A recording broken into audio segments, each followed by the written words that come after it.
और सीधा रुख करेंगे इस वक्त की सबसे अहम खबर की तरफ। दिल्ली एनसीआर में पटाखों पर एनजीटी का अहम आदेश सामने आ चुका है। 9 नवंबर से लेकर 30 नवंबर तक पटाखों पर पूरी तरह से बैन लगा दिया गया है। देश के ज्यादा प्रदूषित शहरों में भी पटाखों पर पाबंदी लगा दी गई है। नवंबर 2019 में ज्यादा प्रदूषण वाले शहरों पर यह बैन लगा है।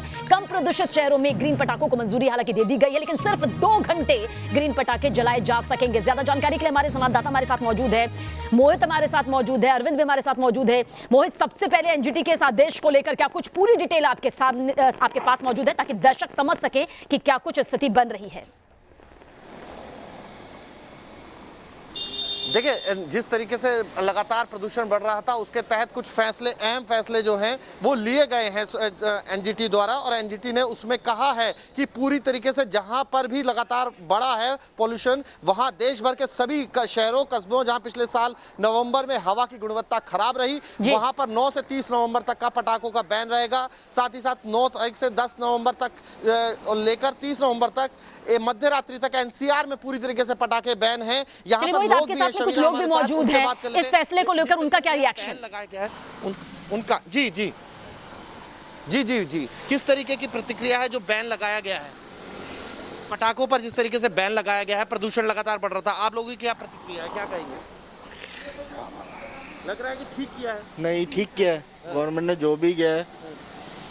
और पॉल्यूशन इतना हुआ पड़ा है, उसके अलावा दिक्कतें हो रही थी आप लोगों आंखों में। आप बताइए, दिक्कतें हो रही थी, पॉल्यूशन, अब बैन लग गया है, कितना फायदा होगा इससे? ना बहुत अच्छा रहा। पटाखों पे बैन लग गया है तो जे के गाड़ी चलाने में कोई दिक्कत नहीं आ रही है, और नहीं तो पटाखे चलाएंगे तो धुंध आंखों में लगेगी। नहीं, बहुत अच्छा है, बहुत अच्छा है। इस तरीके की प्रतिक्रिया जो है वो दे रहे हैं। भैया आप बताइए, पॉल्यूशन जो है वो लगातार बढ़ रहा था, पटाखों पर बैन लगा दिया गया है, एनजीटी ने भी उस बात पर मोहर लगाई है। अब कितना फायदा होगा इससे? लोगों को लग रहा है कुछ राहत तो मिलेगी। बहुत अच्छा काम हुआ है जो एनजीटी ने मोहर लगाई है, और ये लगना ही चाहिए था, इसलिए कि दिल्ली वासियों चलिए, लोगों के अपने अपने अलग अलग रिएक्शन है। और हमारे संवाददाता अरविंद भी हमारे साथ मौजूद है। अरविंद, पूरी डिटेल के साथ एनजीटी का जो ये फैसला यहाँ पर सामने आया है, जाहिर सी बात है जिस तरह के हालात बन गए थे, ऐसे में इसी फैसले की उम्मीद भी यहाँ पर की जा रही थी पर्यावरण को लेकर, पूरे वातावरण को लेकर। क्या कुछ और अपडेट आपके पास?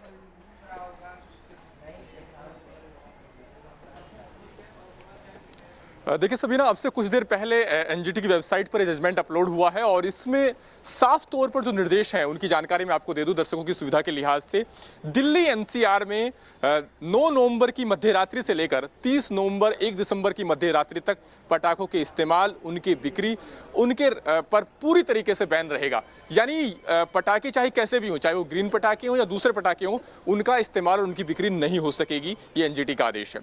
दूसरी महत्वपूर्ण बात यह कि पिछले साल नवंबर में देश के उन तमाम शहरों और कस्बों में जहां पर एयर क्वालिटी बहुत खराब रही, उनमें भी पूरी तरीके से पटाखों पर बैन रहेगा 9 नवंबर से 30 नवंबर तक। उसके बाद फिर से स्थिति की समीक्षा की जाएगी कि क्या इस बैन को आगे एक्सटेंड किया जाए या नहीं किया जाए।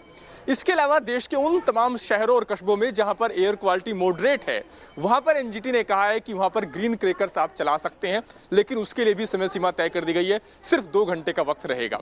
एनजीटी का यह कहना है कि राज्य सरकारें तय करें कि क्या वो 2 घंटे कौन से हो सकते हैं। अगर राज्य सरकार तय नहीं करती तो ऐसी सूरत में दिवाली और गुरुपर्व पर ऐसे शहरों में जहां पर एयर क्वालिटी मॉडरेट है, वहां की बात है, वहां पर ग्रीन पटाखे आप रात 8 से 10 बजे तक, छठ पूजा में सुबह 6 से 8 बजे तक, इसके अलावा क्रिसमस पर 11:45 और से लेकर के 12:30 बजे तक आप पटाखे चला सकते हैं। ये एनजीटी का कहना है, ग्रीन पटाखे।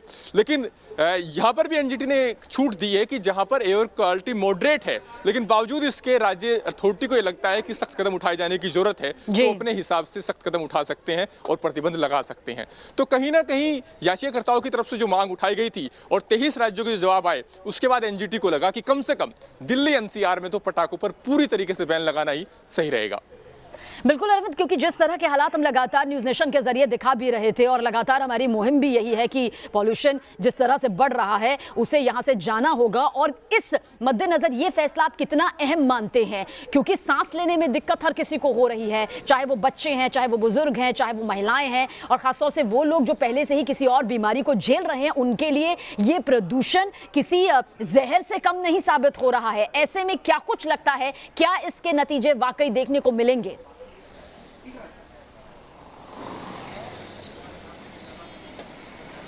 देखिए सबीना, इस मामले में महत्वपूर्ण बात यह है कि प्रदूषण की मार से तो हर साल दिल्ली एनसीआर झेलता है, लेकिन इस बार मुश्किल बड़ी इसलिए है क्योंकि हम कोरोना महामारी से भी जूझ रहे हैं। और एक्सपर्ट की जो ओपिनियन थी, जो एनजीटी के सामने रखी गई थी, उसके मुताबिक कोरोना से मरने वाले लोगों की संख्या में इजाफा होगा जिस तरीके से दिल्ली एनसीआर में प्रदूषण का स्तर है। तो ऐसी सूरत में जब दोहरी चुनौती हो आपके सामने, एक तरफ हवा की क्वालिटी बहुत खराब हो जाए और दूसरी ओर कोरोना महामारी से आप जूझ रहे हो, तो ये कहा गया था याचिकाकर्ता की तरफ से कि अगर पटाखों पर बैन नहीं लगाया गया तो ऐसी सूरत हो सकती है कि अकेले एक दिन में दिल्ली में 15,000 से ज्यादा केस आए। तो कहीं ना कहीं ऐसी जो स्थिति थी उसके मद्देनजर ये एनजीटी ने सख्त कदम उठाया है और लगता है कि कहीं ना कहीं इसका सकारात्मक असर होगा और कुछ हद तक प्रदूषण पर लगाम लग पाएगी, ऐसी उम्मीद की जा सकती है। चलिए, बहुत बहुत शुक्रिया आप दोनों का ही इस पूरी जानकारी के लिए। अरविंद और मोहित हमारे साथ जुड़े हुए थे, जो हमें बता रहे थे कि किस तरह के हालात बने हुए हैं और एनजीटी का जो ये आदेश सामने आया है वो किन किन मायनों में बेहद खास हो जाता है, खासतौर से ऐसे वक्त में जब दिल्ली पूरी तरह से गैस चैम्बर बन चुकी है। ये तस्वीर आप देखिए, ये कोई उसकी वो बूंदे नहीं है जिसे देखकर कभी मन खुश हुआ करता था, बल्कि ये वो स्मॉग है जो कि हमारे अंदर जा रहा है, सांस के जरिए हमारे शरीर को कमजोर बना रहा है, तमाम तरह की बीमारियों के हवाले हमें कर रहा है। दिल्ली में प्रदूषण का स्तर किस तरह से लगातार बढ़ गया है, उस पर आगे भी लगातार अपडेट अपने तमाम संवाददाताओं के जरिए यूं ही देते रहेंगे।